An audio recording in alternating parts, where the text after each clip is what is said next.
Hey, good morning, everybody, and welcome to the morning briefing here on the Friedman Adventures YouTube channel. It is great to be with you on this glorious, beautiful Tuesday morning. Man, it is gorgeous. Sunny, warm, no wind, the ocean's flat, calm behind me.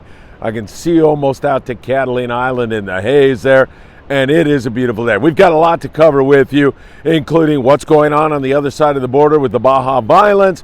We've got more yellowfin starting to poke their nose into the picture, and quite a bit more marlin flushing into northern Baja and southern California. And of course, we've got all the very latest from the islands, the coasts, the surf, and the offshore situation. We'll get into it right now. But first of all, what is this curious creature? Isaac Parcell was on board the Voyager when a deckhand gaffed this really enigmatic creature floating on top dead of the ocean surface near the Coronado Islands. Anybody out there know what it is? I'll give you a chance. I'll give you a second. All right, it's time for the reveal. We used to call them ratfish when I was a commercial fisherman. They're also known as rat tails or grenadiers. And Dr. Milton Love, who does such a great job, you should Google Dr. Milton Love and grab some of his excellent books on fish and fishing. He's really an outstanding author and a great academic. Dr. Milton Love confirms that that is indeed a grenadier. We used to catch them in deep water. I used to catch them when I was a kid, rock cod fishing in one place with a guy by the name of Joe Schilling, Captain Joe Schilling. I haven't seen Joe for many, many, many years. I hope he's doing well. And if anybody knows anything about Joe, drop a comment in our YouTube channel section there. But we would fish out of Redondo, go about 14 miles to a place called Volcanic Reef, and we'd catch a ton of rock cod a day out there in a skiff, and we would catch a lot of those curious ratfish. So thank you, Isaac, for providing that. And of course, we'll get into all the rest of it with you right now. All right, other side of the border. Those of you who are thinking about heading across the border, you do your own risk assessment. I'm not here to tell you to go or not go. I'll just tell you that things seem to have calmed down after a weekend of craziness in northern Baja California. In fact, a lot of this was going on, and what I mean by a lot of this, there were cars being set afire, there were some stores being set on fire, there was some gunshots being heard, all cartel stuff. In Tijuana, there's 3 cartels in a turf war. This has been going on for a long, long time. So they're fighting it out. There was also an incident in Juarez where a couple of cartels got into it in a prison, and I believe there were 11 people killed there in that incident. Then there's been some stuff going on in Jalisco. So some of it's connected, some of it's not.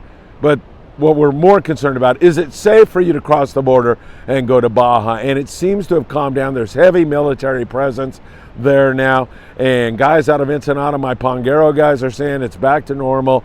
Don't worry about it. You can go fishing. I'll leave the risk assessment up to you. Would I cross the border right now? Yeah, but I've been traveling down there for 50 years. I speak the language. I kind of have a feel for what's going on. So I understand if you're new to going into Baja, how this would might be the deal breaker. Like, wait a minute, heavy military presence, that even scares me. It doesn't scare me, but I see how it would scare somebody new. So you have to do your own risk assessment. And remember, risk assessment is not, can a bad thing happen to me? Yes, of course, a bad thing can happen to you when you jump on the freeway today or go into Los Angeles or cross the border into Baja. The risk assessment is, what are the chances a bad thing will happen to me? And I'll leave that up to you. It appears to have calmed down. We'll see. We'll watch it. We'll keep our eyes on it for you. All right. Boy, I'll tell you, down south of the border, down there in Ensenada, they're back at it again, catching all kinds of yellowtail, dorado. There's a lot of marlin, and the yellowfin are starting to get on the kelps and starting to bite a little bit better. It's far from wide open on the yellowfin tuna, but it's starting to bite. And we have been mentioning to you previously, there's that 5 to 10 pound yellowfin tuna, but now we're seeing fish up there in the 50, 60 pound range. Bigger yellowfin starting to bite, joining the party that we have on the kelp patties, and also just breezing fish. You get blind jig strikes sometimes on those YFTs.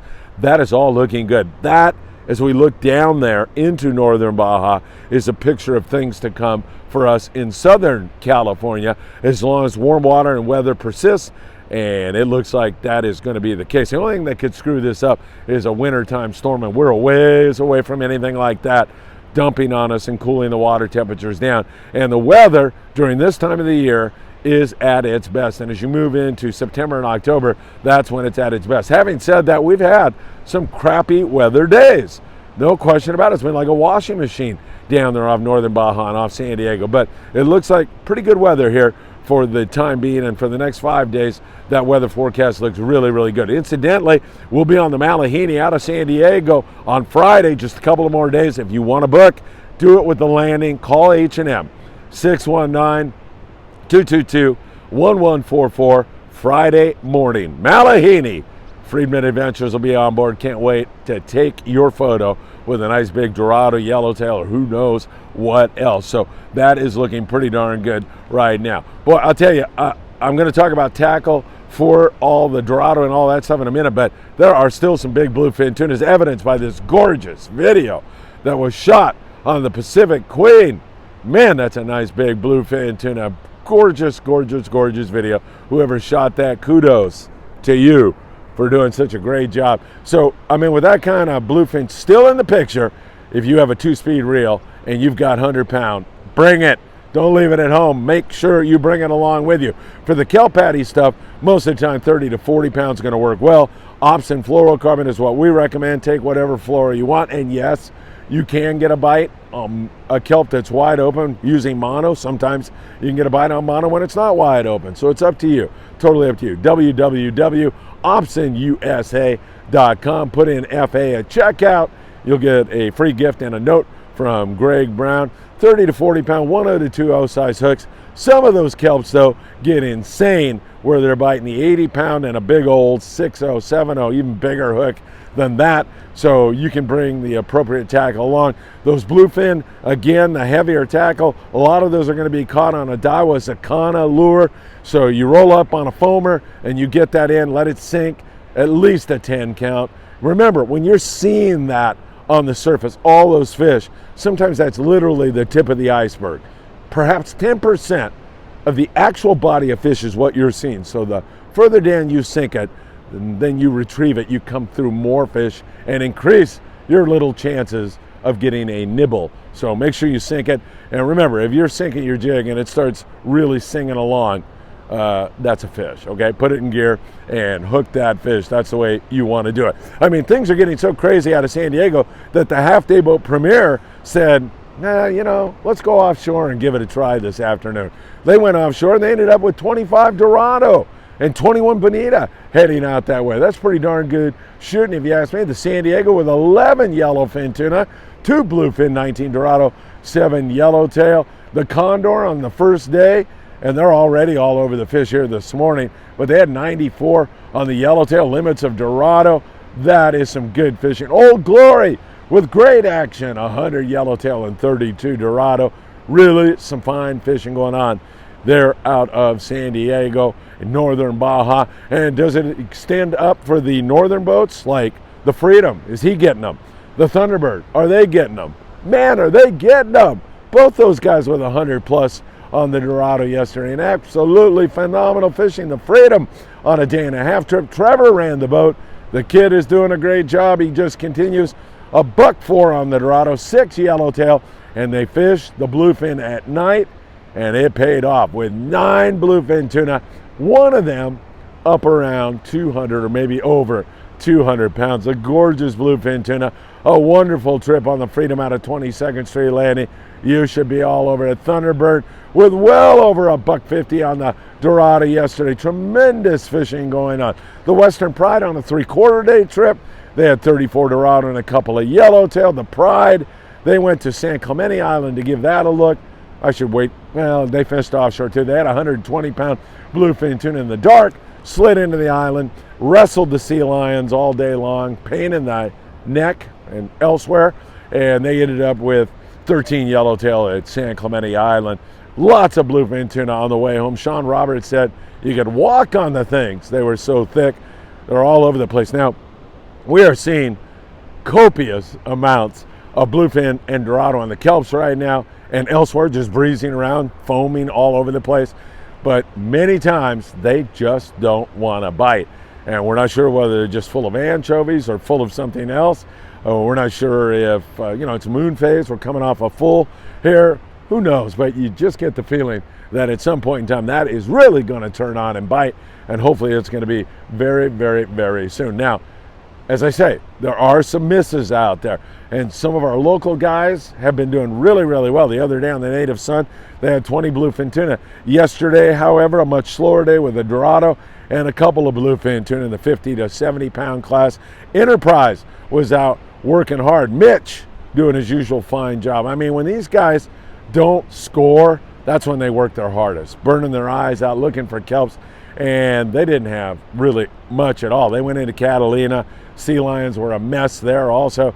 Didn't do much at all. Went back offshore after spending most of the morning.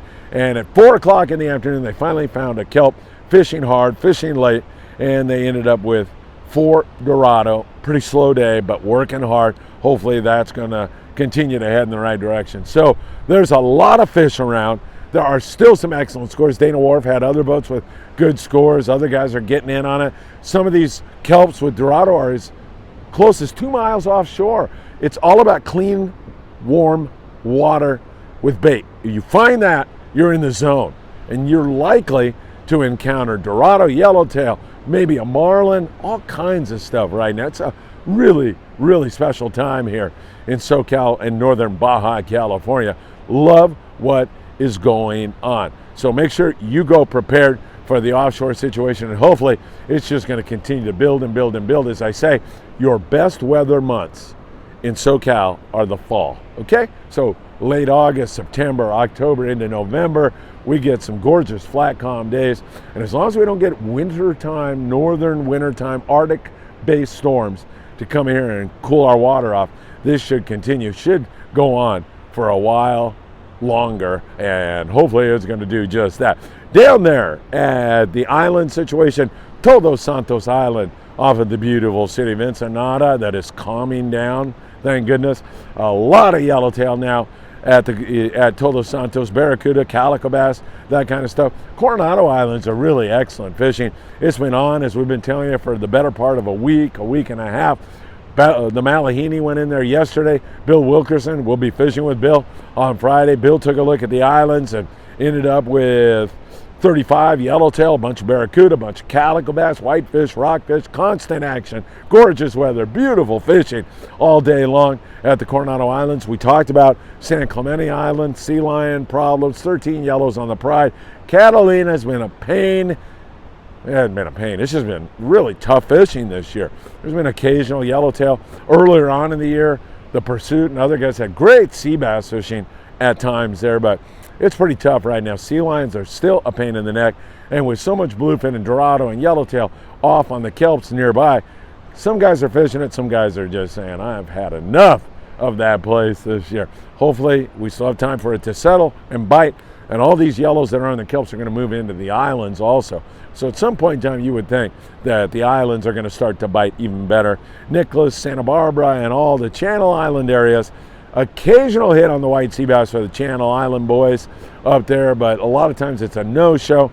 And then it goes from okay fishing, Aloha Spirit yesterday with some bass and barracuda. I had a yellowtail also.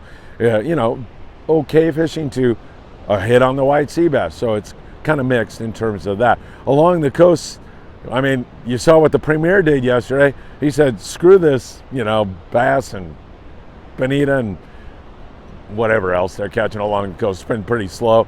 Offshore hit a kelp for 25 dorado. Same thing up and down our coastline for the most part.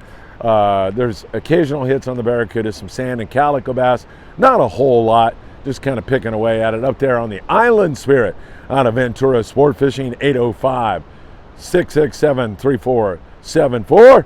Ventura Sport Fishing, a great place to fish there. Getting occasional hits also on the barracuda, a few yellowtail and fishing whitefish and that kind of stuff.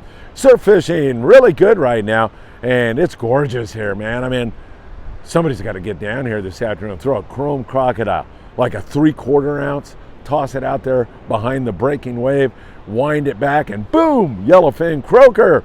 There's good corvina fishing. They do not like to bite on the artificials that much, so natural baits on the corvina, and a few halibut hanging out after that last grunion run, which ended on Sunday night. So there is still some really excellent stuff going on. All right, everybody, I like what I'm seeing. I really like the weather here as we move into the fall, and also just all the fish that we continue to see. Just to underline it one more time, some days you see a ton of fish and don't catch. Other times you see a ton of fish and it's bendo. It's really, really good. And I hope your next trip is one of those really good bendo trips. I hope ours on Friday is going to be a good one also. And I will see you Friday morning on the Malihini. Don't forget, call H&M Landing to book 619-222-1144. September the 10th, we'll be at Bass Pro Shops doing a podcast at 1 o'clock in the afternoon, right in front of the big bass tank.